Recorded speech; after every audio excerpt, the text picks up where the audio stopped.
Hi, this is Sandra Henry Stocker, author of the Unix as a Second Language blog on Network World. In this Linux tip, we're going to look at how the greater than and greater than symbols work.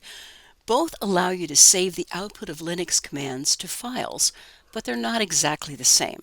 The greater than symbol will direct output of a command to a file, but will overwrite the file if it already exists. So here's an example. Run the date command, send the output to a file called report, cat report, and it has a single line in it.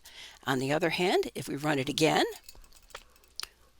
wait for a few seconds here and run it again, you see the date is slightly different, but there's still only one line in the file.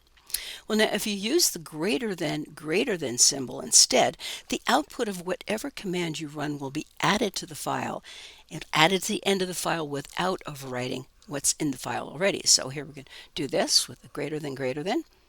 Then I'm going to look at the report again, and now it has two lines. So both the greater than and greater than symbols will add command output to files, but only the second, the greater than, preserves the existing content. Well, that's your Linux tip for using greater than and greater than. If you have questions or would like to suggest a topic, please add a comment below. And don't forget to subscribe to the InfoWorld channel on YouTube. If you like this video, please hit the like and share buttons. For more Linux tips, be sure to follow us on Facebook, YouTube, and networkworld.com.